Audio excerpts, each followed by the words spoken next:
Nhất thiết hữu vi pháp, như mộng huyễn ảo ảnh, như lộ diệt như điện, ứng tác như thị quán. Kinh Kim Cang Giảng Ký, tập 110. Người giảng Lão Pháp Sư Tịnh Không.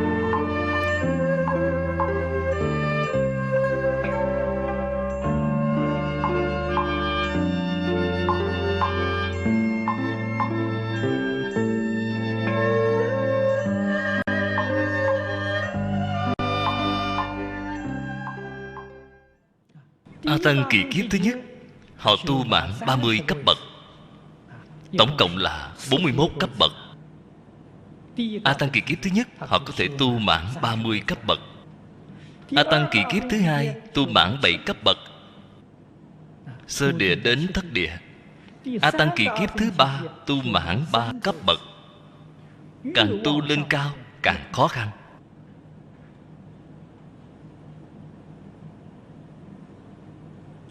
Cho nên ba đại A Tăng kỳ kiếp này không phải nói chung chung. Chúng ta có phận không? Không có phận. Chúng ta còn kém rất xa. Đến khi nào chúng ta chứng được sơ trụ viên giáo rồi, thế liền có phận ngay. Bắt đầu từ ngày đó. Sự việc nó là như vậy. Cho nên cái việc này không được hiểu sai. Cái này là nói đối với người đó.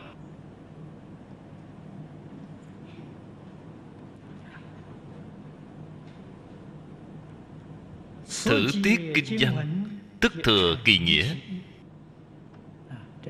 Đây là tiếp nối ý nghĩa phía trước. Phần trước nói là lìa tất cả tướng, liền gọi là chư Phật. Đây là Phật phần chứng. Phật phần chứng nhất định không ngừng lìa tướng tu lục độ. Cái lìa tướng tu lục độ này cũng là vô công dụng đạo mà trong cửa Phật thường nói.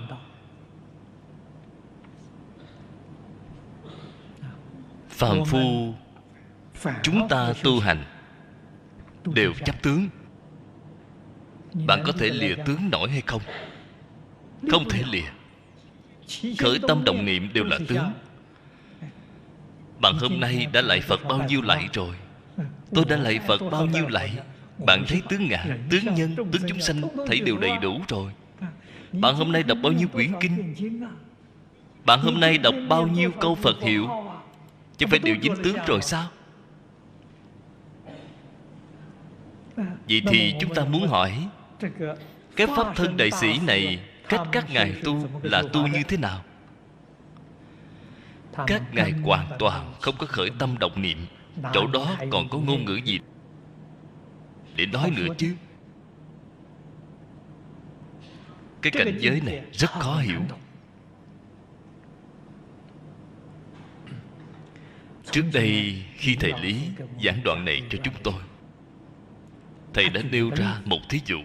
Nhưng mà cái thí dụ này đại khái là người ở nước ngoài e rằng đều không có cách gì hiểu được, không thể thể hội được. Nước ngoài khoa học kỹ thuật phát triển, không có thuyền gió, không có thuyền buồm. Nhưng mà ở nội địa Trung Quốc vẫn còn cái thuyền buồm đó. Bạn xem, thuyền buồm lúc nó sắp cập bến thì cái cánh buồm nó phải hạ xuống, sức cạn sẽ ít đi. Khi sắp cập bờ, phải dùng sào tre chống thuyền, chống nó vào, cập sát vào trong bờ. Nhưng mà lúc sắp cập đến bờ rồi, còn khoảng chừng 10-20 thước, thì sào tre cũng buông xuống, thảy đều buông xả. Cái thuyền đó từ từ một cách rất tự nhiên sẽ cập bờ. Tất cả đều buông xả rồi, một cách rất tự nhiên cập bờ. Đó chính là vô công dụng đạo. Cách Pháp Thân Đại Sĩ tu hành chính là như vậy. Một chút ý niệm cũng không có. Họ tu lục độ vạn hạnh. Chúng ta đi thuyền kéo buồm lên là đã chấp tướng rồi. Cầm cái sào tre đó lên chống vẫn là chấp tướng. Thấy điều buông xả là không chấp tướng. Thuyền vẫn đi về phía trước. là thí dụ cho vô công dụng đạo.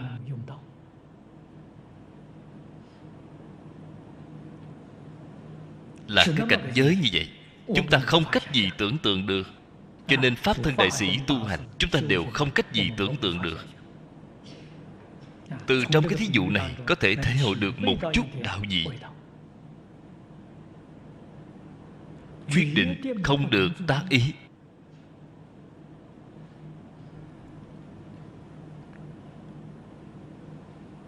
Là hoàn toàn tương ưng với đạo. Vậy đạo là gì vậy? Là hoàn toàn tương ưng với tự tánh tâm thanh tịnh. Chính là công phu họ dùng. Họ tu lục độ vạn hạnh, tự hành hóa tha, mà không hề có mảy may ô nhiễm đến tâm thanh tịnh. Cái mảy may không nhiễm này chính là quyết định không có phân biệt, không có chấp trước, không có vọng tưởng. Chúng ta ngày nay tu hành, tự hành hóa tha, vẫn là có phân biệt, có chấp trước. Đây chính là không thể chứng quả. Chúng ta không thể trở thành một trong những vị Phật, không thể chứng được viên sơ trụ. Không những viên sơ trụ không có phần, mà tu Đà Hoàng Tiểu Thừa cũng vô phần. Cái này ở trong Pháp Đại Thừa, Bồ Tát quả vị sơ tín cũng không có phần. Thập tín, thập trụ, thập hạnh, thập hồi hướng, Bồ Tát quả vị sơ tín chúng ta không có phần.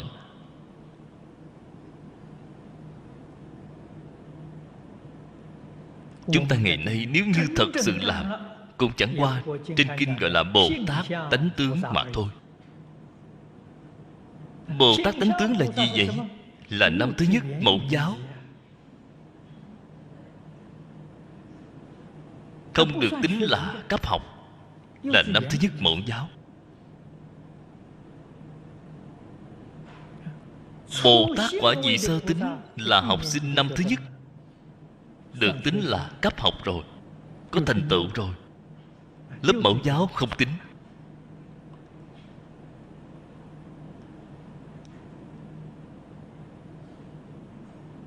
Đây là điều chúng ta không thể không biết.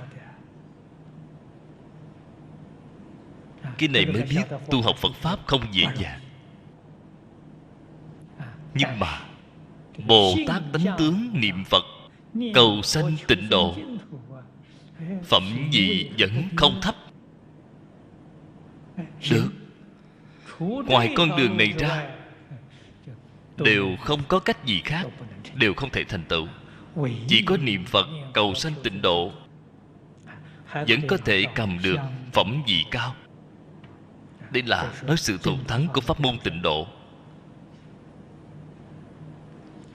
Và văn ở chỗ này, kinh văn kế thừa ý nghĩa phía trước, quy kết về lìa tất cả tướng mà phát tâm.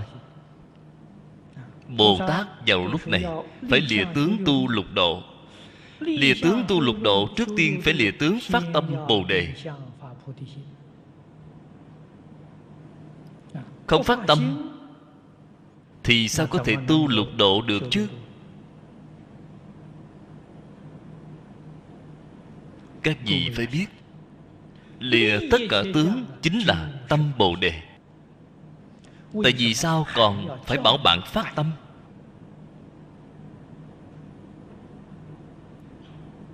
Ở trong đây có đạo lý. Nếu như không khuyên bạn phát tâm, bạn liền biến thành nhị thừa rồi. Lìa tất cả tướng, đi trụ vào thiên chân niết bàn rồi, biến thành A-la-hán, Bích Chi Phật rồi. Sự khác biệt giữa Bồ Tát cùng A-la-hán, Phật Bích Chi là ở chỗ này. Cho nên người nhị thừa không phát tâm Bồ Đề, đọa vào thiên chân niết bàn.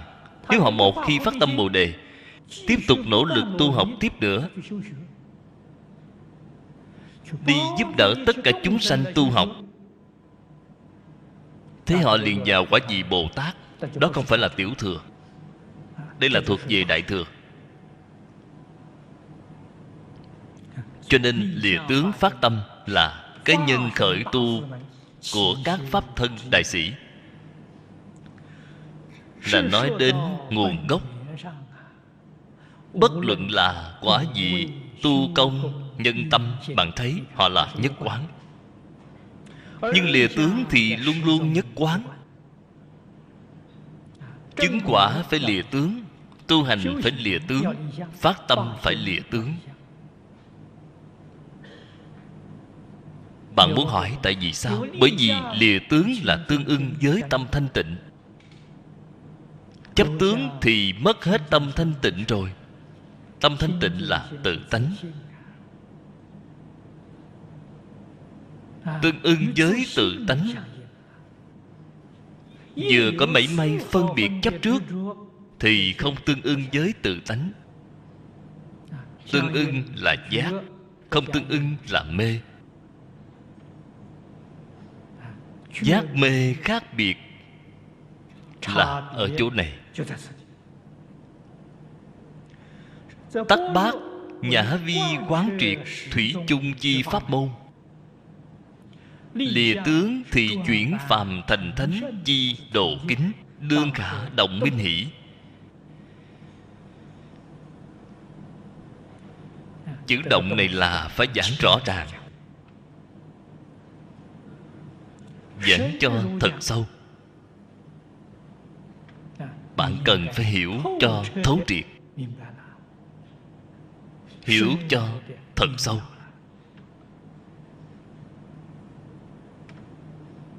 Cái này không lìa tướng có được không? Bát nhã là nói lìa tướng. Thật sự phát tâm tu học,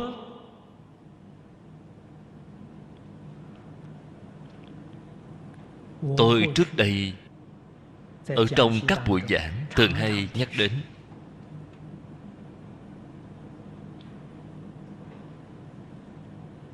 Cái thế gian này của chúng ta có 4 người phát tâm thì kiếp nạn của toàn bộ thế giới này đều chuyển rồi. Người thông thường nói Đại Thế chiến lần thứ 3, chiến tranh hạt nhân, thì người trên thế gian này sẽ bị hủy diệt hơn phân nửa rồi. Có người nào phát tâm đại từ đại bi để cứu cái kiếp nạn này không? 4 người phát tâm là có thể cứu được rồi. Nhưng mà 4 người tìm không ra. 4 người phát cái tâm gì vậy? Phát tâm Bồ Đề, tổ chức thành một tăng đoàn. Tăng đoàn Lục Hòa Kính là sẽ cứu được.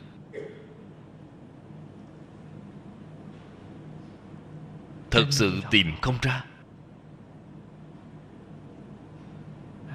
Mỗi người một ý kiến,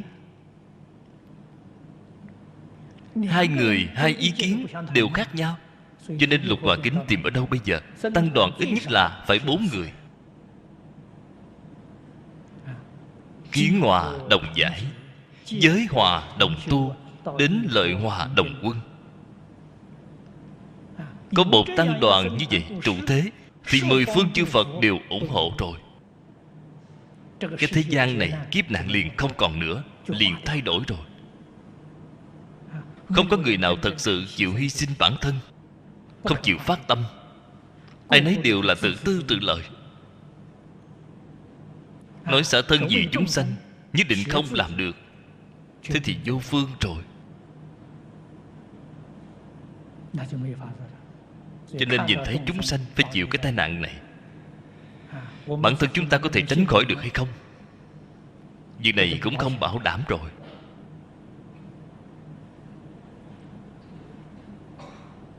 Cổ nhân Trung Quốc chúng ta thường nói tam nhân đồng tâm, kỳ lực đoạn kim. Lời nói này ở trong lịch sử có chứng cứ. Mở lịch sử Trung Quốc chúng ta ra, mỗi một triều đại, cái triều đại đó hưng khởi, quả thực sự là chỉ có mấy người đồng tâm hiệp lực, họ liền có thể xây dựng một chính quyền. có thể duy trì thời gian mấy trăm năm. Là lúc khai quốc, mấy người đồng tâm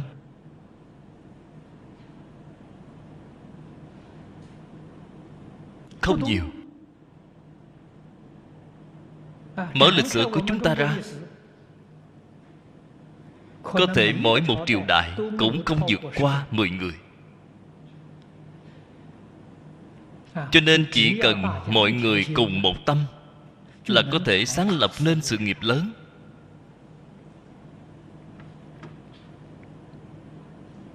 Tam Quốc Diễn Nghĩa rất nổi tiếng. Lịch sử khác thì không biết, chứ Tam Quốc Diễn Nghĩa nhắc đến nhiều ít vẫn có nghe nói qua. Ở trong Tam Quốc Diễn Nghĩa, 4 người đồng tâm: Lưu, Quang, Trương, cộng thêm Chư Cát, Khổng Minh. 4 người đồng tâm, đồng đức, cũng có thể lập nên một vương triều. Bạn mới biết cái hòa này quan trọng biết bao.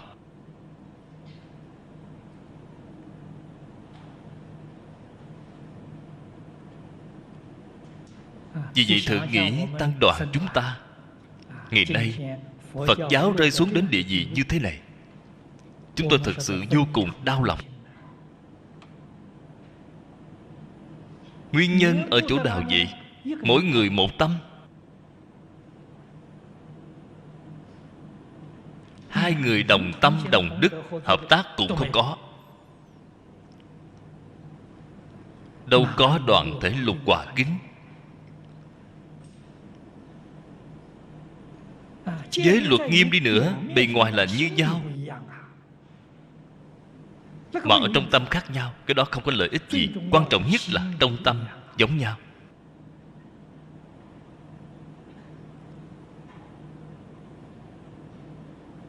Tại vì sao không làm được vậy? Trí huệ bát nhã đều không có. Không có người giảng, không có người học, không có người tu. Vậy cũng khởi lên từ chỗ đó, thì đương nhiên khác nhau rồi. Không có bát nhã, các vị phải biết, nhất định là vọng tưởng, chấp trước, phiền não mỗi ngày một tăng trưởng lên, là không thể giảm thiểu. Mỗi ngày đang tăng trưởng, là tam độc tăng lên. Cái kết quả sau đó thì không nói, mọi người cũng biết rồi.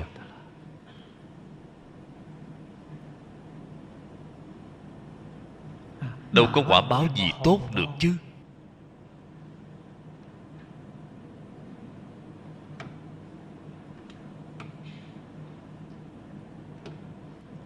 Đây là chúng tôi thường xuyên nghĩ đến sự việc này, thật sự là đau lòng.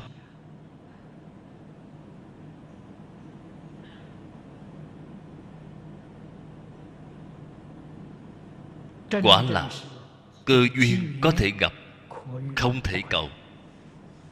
Thích Ca Mâu Ni Phật chúng ta lúc sáng lập cũng là 5 người. Trong vườn Lộc Uyển gặp được 5 tỳ kheo, và bản thân Ngài nữa là 6 người đồng tâm, lập nên Phật Pháp ở cái thế gian này.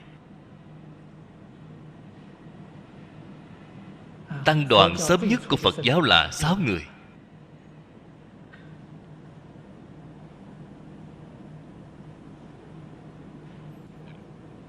Độ tất cả chúng sanh ở thế gian này.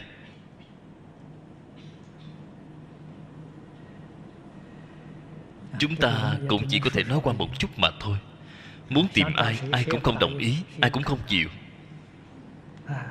Cho dù đồng ý rồi, bề ngoài đồng ý nhưng vài ngày lại thay đổi tâm, lại muốn đến cãi nhau rồi. Là không phải thật, không phải chân tâm, là tâm giả dối.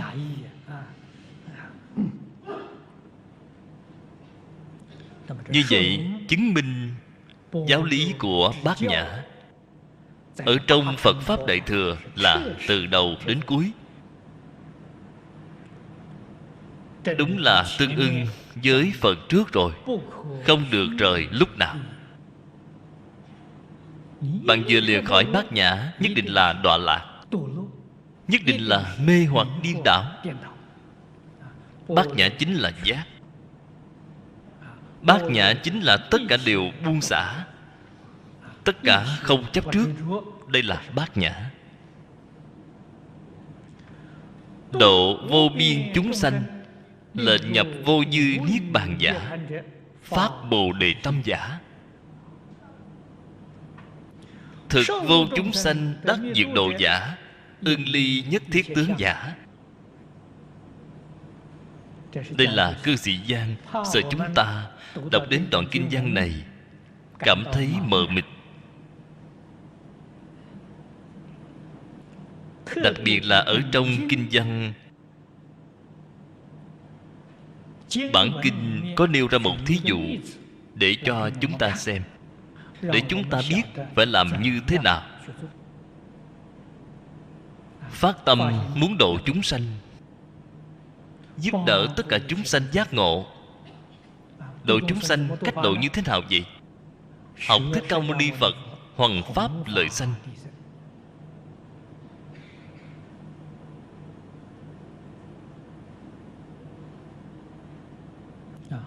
Mục đích của hoằng pháp lợi sanh chính là giúp đỡ tất cả chúng sanh thành Phật, khiến vào vô dư niết bàn mà được diệt độ. Cái này chính là giúp đỡ tất cả chúng sanh thành Phật.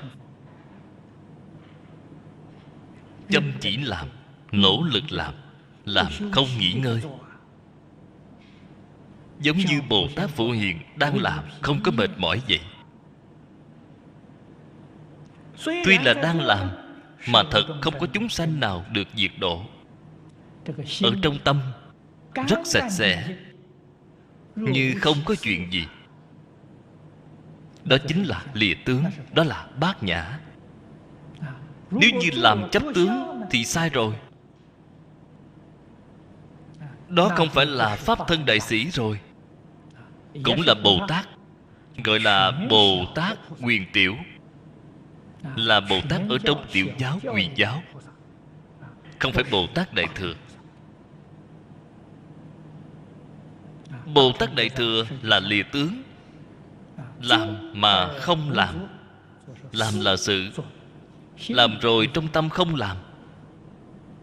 Ở trong tâm không có cái ý niệm này. Chúng ta thông thường nói tam luân thể không, chính là cái ý nghĩa này. Tam luân thể không là bát nhã.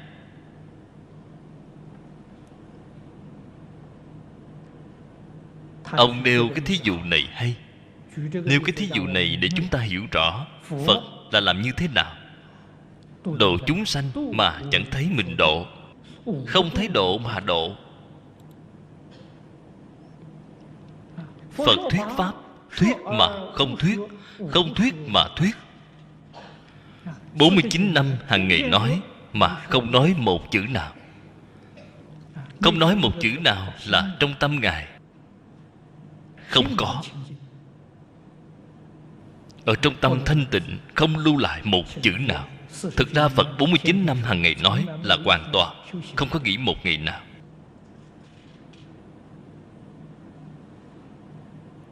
Đây là vậy chúng ta cần phải học. Cách học phải là như vậy. Thế là đúng rồi. Phần sau là giải thích. Không nên trụ sắc sinh tâm, không nên trụ thanh hương vị xuất pháp sinh tâm. Nên sinh tâm không có chỗ trụ. Đây là giải thích lìa tướng. Lìa tướng cách lìa như thế nào? Lìa tướng không phải là cách ly tướng cảnh giới bên ngoài. Không phải cái ý này.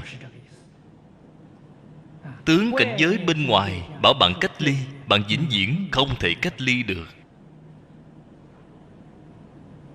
Bạn liền khỏi thành thị đi tìm vào trong núi, đào một cái hang để ngồi thiền. Đó vẫn có cái tướng núi, vẫn có cái tướng hang. Bạn làm sao có thể lìa khỏi được chứ? Bạn không có cách gì lìa khỏi được.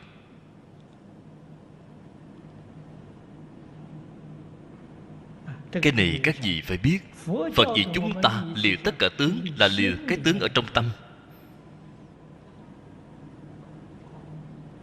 Bảo bạn không nên chấp trước ở trong tâm. Không phải bảo bạn không cần cái tướng ở bên ngoài này. Không cần tướng bên ngoài làm sao độ chúng sanh. Nguyện của Phật là chúng sanh vô biên thệ nguyện độ. Vậy nếu bạn lìa tướng thì một chúng sanh cũng không thể độ được rồi.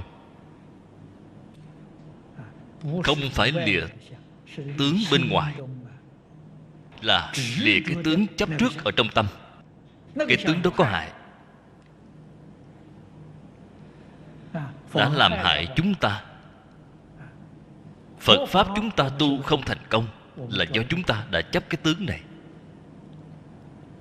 Ở trong Pháp thế gian không thể làm nên sự nghiệp cũng là do chấp cái tướng này.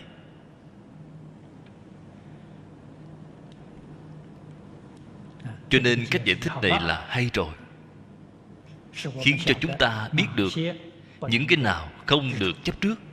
Tự tiết thích thành thượng văn, ưng ly nhất thiết tướng. Phát khởi bình đẳng, từ bi chi giác tâm. Tắc tâm sinh khởi thời, tiện đương bài thoát. Sắc thanh đẳng đẳng đối đãi chi trần cảnh. Nhi bất ưng trụ giả, tắc nhất thiết tướng giai ly hỷ.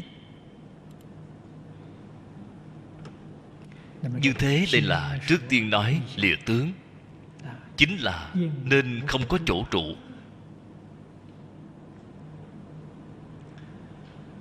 Bởi vì lìa tướng thì tâm từ bi của bạn mới có thể sanh khởi được. Chấp tướng thì tâm từ bi là không có, là không thể sanh khởi. Từ bi bình đẳng đều không thể sanh khởi được. Tâm từ bi bình đẳng là tâm Phật.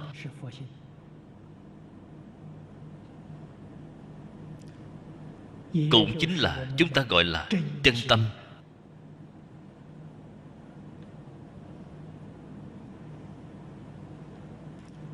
Tâm của phạm phu dùng là dùng vọng tâm, có phân biệt, có chấp trước. Không thanh tịnh, không bình đẳng, không từ bi là vọng tâm. Cho nên thanh tịnh, bình đẳng, từ bi là chân tâm, chân như bổn tánh. Lìa tất cả hư vọng thì chân tâm của chúng ta mới có thể hiển lộ. Vì thế không lìa tướng thì chân tâm không thể hiện ra,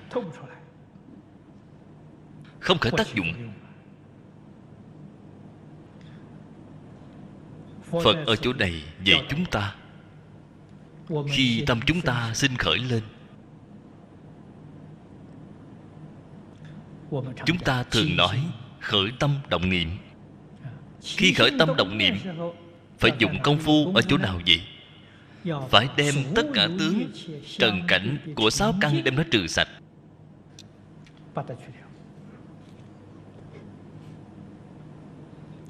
Đối lại với sáu căn là sáu trần. Nếu như không trừ hết thì ở trong đây liền sanh sáu thức. Sáu thức chính là phiền não rồi. Vọng tưởng phân biệt chấp trước thảy đều khởi lên. Cho nên bạn nhất định phải bảo cái căn này, khi ở trong căn đem tướng xả hết.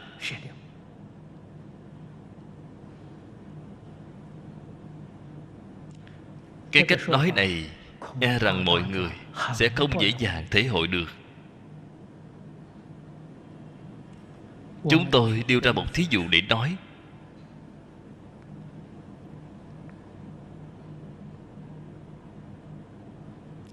Nếu như có một chút nền tảng về pháp tướng duy thức thì lời tôi nói đây sẽ rất dễ dàng hiểu được. Thí dụ mắt chúng ta, mắt thấy sắc. Mắt là thật sự nhìn thấy sắc rồi. Ta có nhìn thấy sắc không? Ta không có nhìn thấy. Nếu như ta thật sự nhìn thấy sắc rồi thì xin thưa với các vị, đó gọi là pháp thân đại sĩ, đó không phải là phàm phu. Sao nói ta chưa có nhìn thấy sắc vậy? Cái hoa này bày ngay trước mắt tôi chẳng phải rõ ràng đã nhìn thấy rồi sao? Quả thật chưa nhìn thấy. Nếu như bạn nói bạn đã nhìn thấy là bạn mê hoặc điên đảo. Bản thân bạn đã nhìn sai rồi. Chúng ta nhìn thấy cái hoa này, cái thấy này là thấy từ chỗ nào vậy? Mắt căn. Mắt tiếp xúc sắc trần bên ngoài, sinh ra nhãn thức. Ở trong nhãn thức có 4 phần: kiến phần, tướng phần, tự chứng phần, chứng tự chứng phần.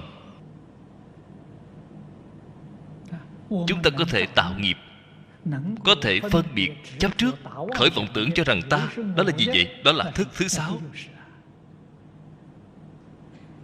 Kiến phần của thức thứ 6, duyên tướng phần của nhãn thức, là nhìn thấy như vậy. Là giống như kênh truyền hình hiện nay của chúng ta vậy. Đây là hiện trường. Chúng ta xem ở chỗ nào vậy? Chúng ta xem thấy ở trên màn hình tivi, chưa có nhìn thấy hiện trường. Tất cả cảnh giới bên ngoài mà chúng ta ngày nay nhìn thấy, hai con mắt này là máy chụp ảnh, là giống như ống kính vậy, rọi vào. Bên trong có tướng phần. Thức thứ 6 của chúng ta liền duyên cái tướng đó. Cảnh giới sở duyên, cảm giác thấy là hoàn toàn như nhau, như cảnh giới bên ngoài vậy. Từ điểm này, bạn cũng có thể thể hội được điều mà trên Kinh Hoa Nghiêm nói: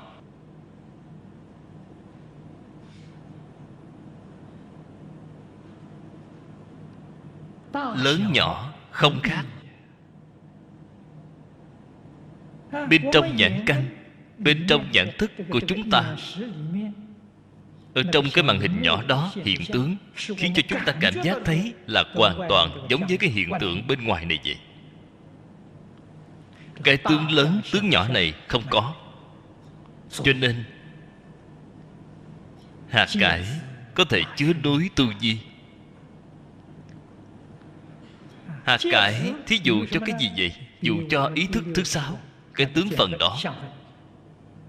Tu vi là núi tu vi. Ý thức thứ 6 chúng ta duyên nhãn thức. Nhìn cái núi tu vi đó lớn như bên ngoài vậy. Núi tu vi không có thu nhỏ. Tướng phần của nhãn thức chúng ta không có phóng to. Lớn nhỏ không hai,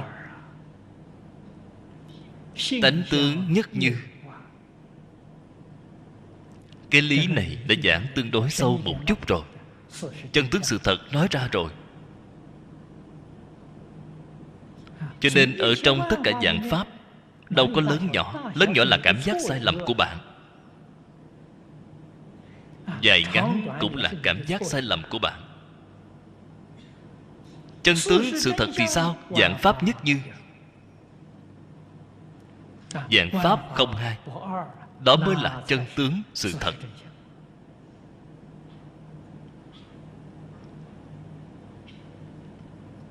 Từ chỗ này thể hội được một chút đạo gì. Sau đó biết cái tâm này của chúng ta là cái tướng gì vậy? Tuyệt đối không chấp trước. Cái tướng phần của nhãn thức. Thực ra nói tướng phần của nhãn thức, chúng ta vẫn nói không triệt để.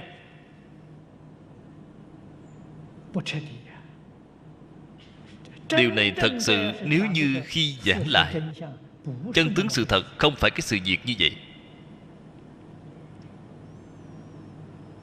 Thế thì nói ra chúng ta thật sự là quá đáng thương rồi.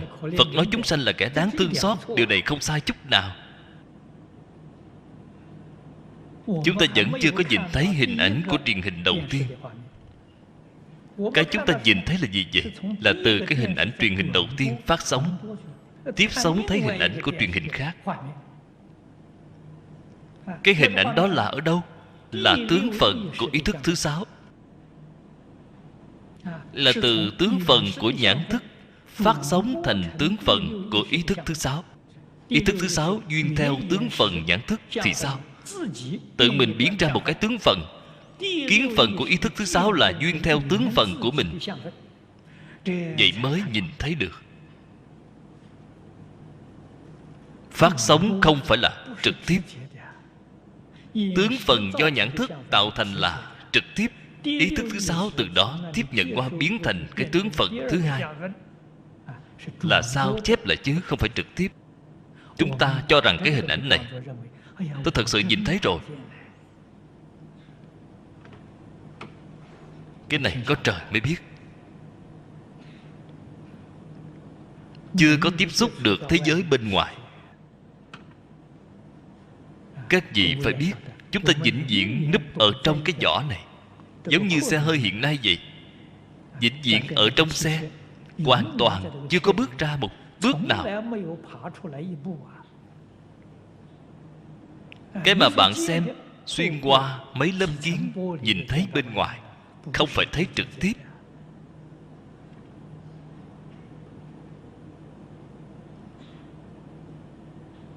Chúng ta đưa tay ra để cầm một đồ vật là thật sự cầm được phải không? Không phải. Cái tay này là cánh tay cơ giới, không phải mình. Mình không có sờ được, là lợi dụng cái cánh tay cơ giới này để sờ được. Hiện tại bạn thấy làm việc, cánh tay cơ giới rất nhiều, đào đất. Bạn xem, cái người đó ngồi ở trong đó điều khiển máy móc, giương tay cần xúc ra xúc đất, là họ xúc được phải không? Không có. Chúng ta ngày nay mình ngồi ở trong cái thân thể đó chưa ra được mà. Cái này là cánh tay cơ giới, là tay cần xúc. Thật sự chưa có trực tiếp cầm được đồ vật, vẫn cảm giác thấy mình sờ được rồi. Duy thức học rất hay. Duy thức học có thể nói là môn tâm lý học tối cao của thế gian. Chúng ta sau khi đọc kinh luận duy thức rồi, sau đó xem khóa trình tâm lý học ở trong đại học giảng, vừa mở ra đã không muốn xem rồi. Nói năng sằng bậy, đang đồ nhảm bậy bạ.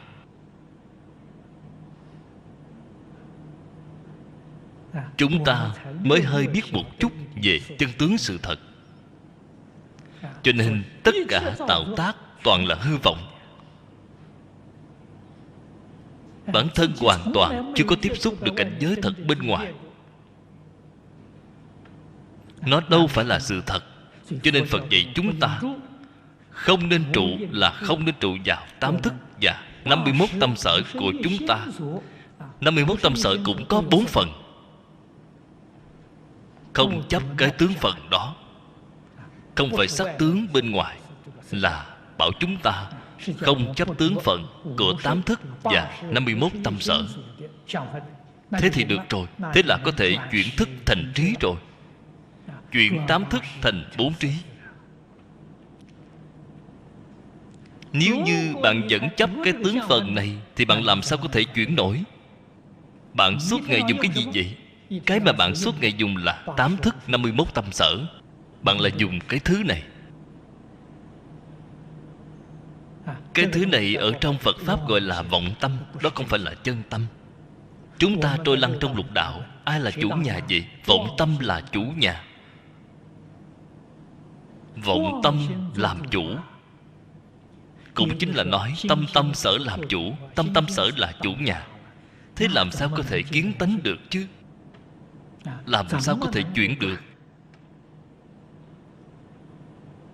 Cho nên Bát Nhã là con đường thẳng tắc, vì chúng ta thoát khỏi quan hệ với tướng phần, kiến phần của tâm tâm sở. Ta không dùng nó. Như vậy mới có năng lực chuyển thức thành trí.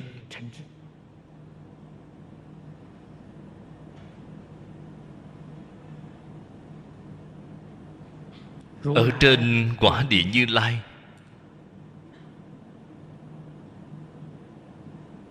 diệu quan sát trí, bình đẳng tánh trí, đại viên cảnh trí, khi khởi tất cả tác dụng với chúng sanh, gọi là thành sở tác trí. Thành tựu các việc làm là gì vậy? Khiến vào vô dư niết bàn. Đây là việc mà Phật Bồ Tát làm.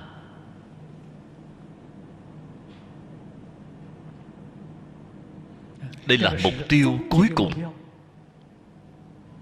Nếu như đem nó chia thành giai đoạn, là khiến chúng sanh tính khiến chúng sanh giải, khiến chúng sanh hành, khiến chúng sanh chứng,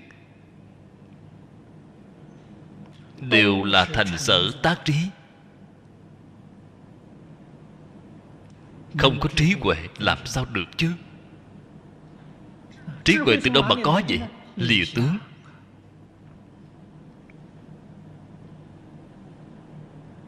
Lìa tất cả tướng chấp trước ở trong tâm. Tướng vọng tưởng chấp trước không thể chấp nhận, thấy đều lìa hết. Cho nên lìa là không phải lìa tướng cảnh giới bên ngoài. Tướng cảnh giới bên ngoài cần, đó thuộc về sự.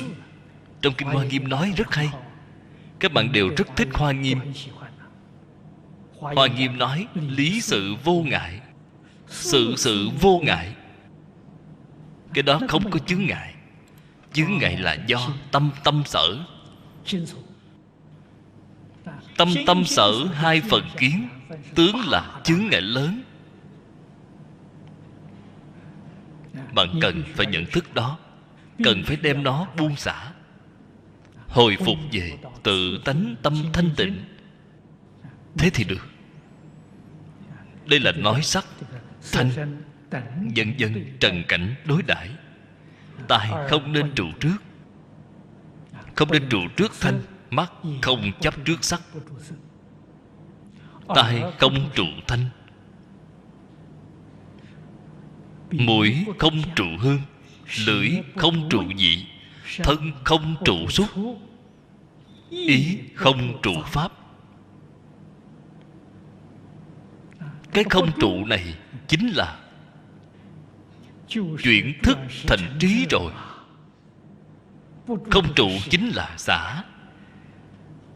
Đại sư Giao Quang ở trong Lăng Nghiêm Chánh Mạch, đây là nhân vật có gia giới về chú giải Kinh Lăng Nghiêm. Kinh Lăng Nghiêm tuy có hơn 100 loại chú giải, hầu hết đều cho rằng cổ chú thì Trường Thủy Sớ là có quy nhất, tân chú là phải tôn chánh mạch của Đại sư Giao Quang là quyền quy. Chú giải có quyền quy. Đại sư Giao Quang đã nói những gì ở trong Kinh Lăng Nghiêm mà được mọi người tôn sùng như vậy? Ngài là nói ra xả thức dùng căn. Ngài dạy người cái này là không sai chút nào, hoàn toàn phù hợp với giáo nghĩa Kinh Lăng Nghiêm, cao siêu hơn Trường Thủy. Trường Thủy vẫn là chưa có lìa khỏi tam chỉ tam quán của thiên thai. Nhưng mà tam chỉ tam quán là vẫn dùng ý thức, vẫn là chưa có lìa khỏi tâm ý thức.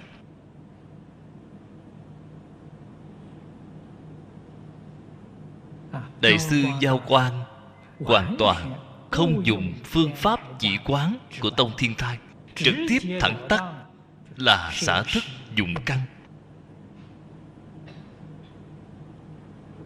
Ở trong đời sống thường ngày không dùng thức dùng căn. Căn là gì vậy? Là tánh trong căn. Nói với chúng ta thấy không nên dùng nhãn thức để thấy. Phạm phu dùng nhãn thức. Như vậy Bồ Tát dùng cái gì? Kiến tánh. Tánh là thanh tịnh, là bình đẳng, là không có phân biệt, không có chấp trước. Cho nên cái chỗ này chính là xả thức dụng căn. Nếu như bạn có thể thấy sắc, ở trong sắc tướng không có phân biệt, không có vọng tưởng, không có chấp trước, là bạn kiến tánh, thấy sắc tánh. Đó không gọi là trần nữa. Trần là ô nhiễm, nó không ô nhiễm, là kiến tánh, kiến sắc tánh. Văn tánh, văn thanh tánh.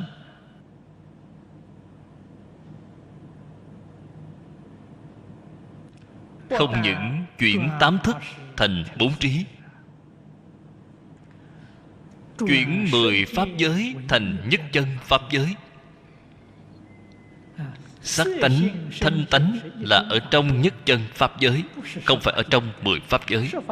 10 pháp giới là trần cảnh, không phải tánh cảnh. Cho nên nó vừa chuyển liền chuyển vào trong nhất chân pháp giới rồi. Như thế Kinh Lăng Nghiêm là người nào tu vậy? Vẫn là pháp thân đại sĩ tu, không phải người bình thường. Người bình thường phổ thông từ trong Kinh Lăng Nghiêm có thể có được gợi ý rất lớn, có thể khai giải. Cho nên cổ nhân nói khai ngộ Lăng Nghiêm. Kinh Lăng Nghiêm quả thật có thể giúp ta khai ngộ, hiểu rõ chân tướng của vũ trụ nhân sanh. Đó chỉ là giải ngộ, không phải chứng ngộ. Chứng ngộ dùng phương pháp của Đại sư Giao Quang được. Xả thức dụng căn. Phương pháp xả thức dụng căn là hoàn toàn tương đồng với trong Kinh Kim Cang nói ưng vô sở trụ nhi sanh kỳ tâm, lý tương đồng. Phương pháp tương đồng, cảnh giới cũng tương đồng, chỉ là cách nói khác nhau mà thôi, nhưng ý nghĩa hoàn toàn như nhau.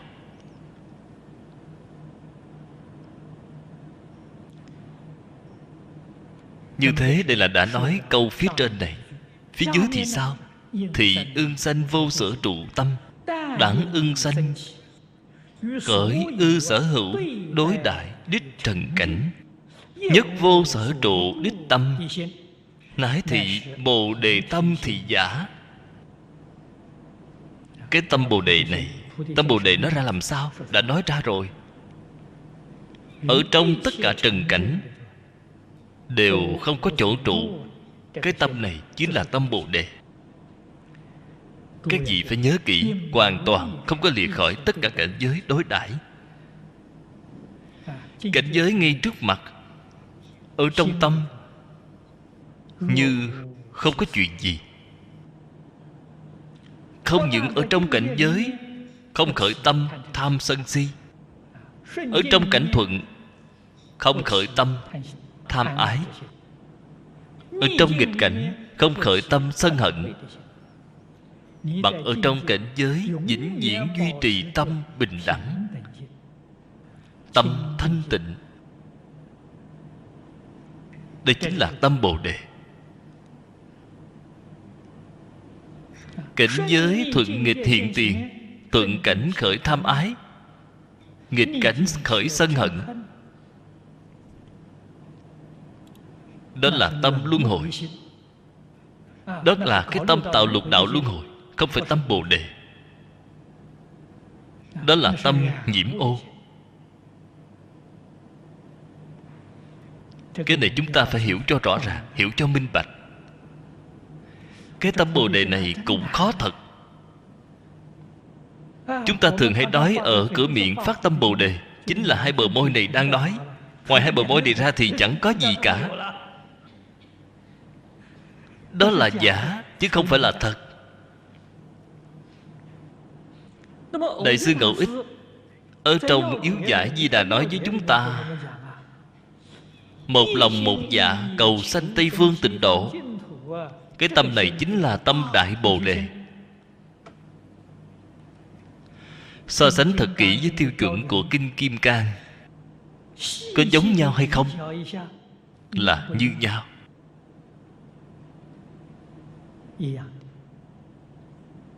Một người một lòng một dạ, chỉ có một niệm cầu sanh tịnh độ, gặp A Di Đà Phật, ngoài một niệm này ra thấy đều buông xả. Bạn xem có tương ưng với cái này hay không? Tương ưng. Chúng ta niệm Phật, tại vì sao không thể nhất niệm tương ưng, nhất niệm Phật? Chúng ta niệm niệm đều không tương ưng. Nguyên nhân do đâu vậy? Ở trong niệm niệm của chúng ta đã xen tạp vô lượng vô biên vọng tưởng tạp niệm, cho nên không tương ưng với Phật.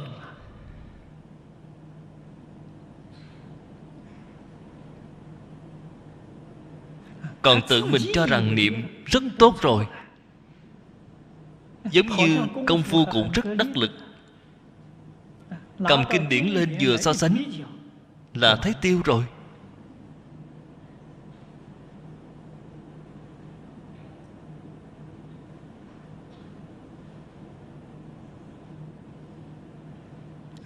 Pháp môn niệm Phật là đường dễ đi, cũng không phải dễ dàng như bạn tưởng tượng vậy đâu.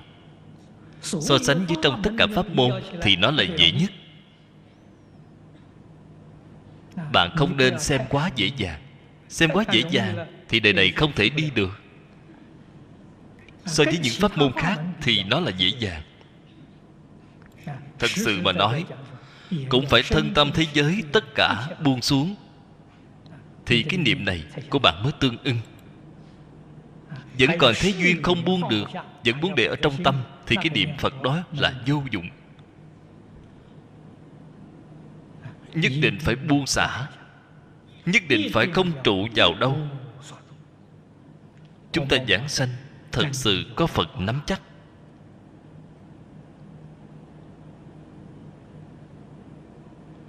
Cái sự việc này nói khó thì không khó, nói không khó thì rất khó. Tại vì sao nói khó thì không khó vậy? Việc trong thế gian chỉ có một sự việc thật sự là khó, Phật cũng nói khó. Cầu người khó. Đó là khó thật, không phải là khó giả. Cái việc này không cầu người khác, cầu ở chính mình.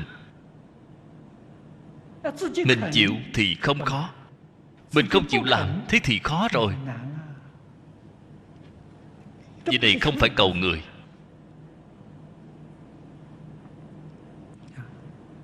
Chúng ta mới đầu tiếp xúc được Phật Pháp, biết Phật Pháp rất hay như vậy. Đáng tiếc không có người tuyên dương. Thật sự đáng tiếc.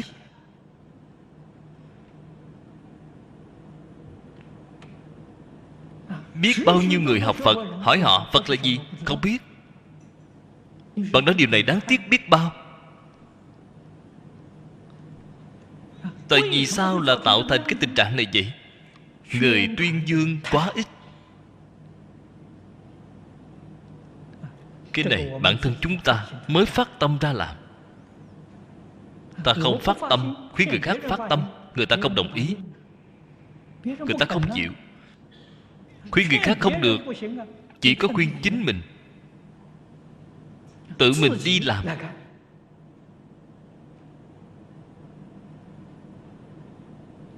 Thật sự hiểu rõ cái hay của Phật Pháp, thật sự biết được cái Phật Pháp này có thể lợi ích tất cả chúng sanh. Chúng ta không biết thì không có gì để nói. Thật sự biết rồi thì có trách nhiệm, phải ra quần dương, phải đem nó phát huy rạng rỡ. Không biết thì không có việc gì, không liên quan gì đến chúng ta. Biết mà không làm. Chúng ta hàng ngày niệm kệ hồi hướng thì không phải tự mình đang mắng chính mình hay sao? Trên đền 4 ân nặng, dưới cứu khổ 3 đường là khởi vọng ngữ. Niệm một lần là khởi một lần vọng ngữ. Cái tâm đó xấu hổ biết bao.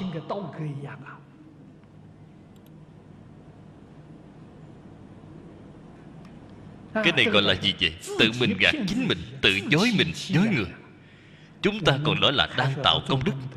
Từ sớm đến tối đều đang tạo tội nghiệp, đều là đang lừa gạt chúng sanh, lừa gạt chính mình, lừa gạt Phật Bồ Tát. Là làm cái việc này.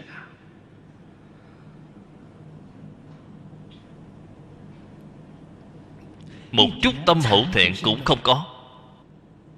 Còn dương dương tự đắc, bạn nói xem sao được chứ?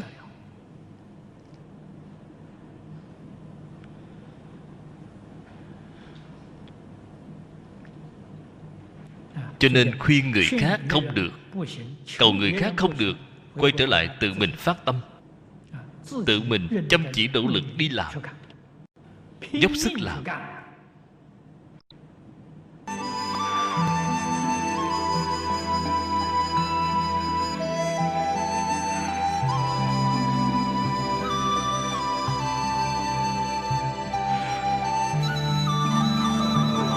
Cẩn dịch Viên Đạt Cư Sĩ, Vọng Tây Cư Sĩ, vọng tây cư sĩ a.gmail.com. Người đọc hạnh quan. Phát tâm cúng dường do gia đình Phật tử thiện đức thành kính cúng dường. Nguyện cả thảy chúng sanh đều tín niệm Di Đà, đồng cầu sanh về nước Cực Lạc. Nguyện đem công đức này trang nghiêm cõi nước Phật, trên đền 4 ơn nặng, dưới cứu khổ 3 đường. Nếu có ai thấy nghe, đều phát tâm Bồ Đề. Hết một báo thân này, đồng sanh về nước Cực Lạc. Nam Mô A Di Đà Phật.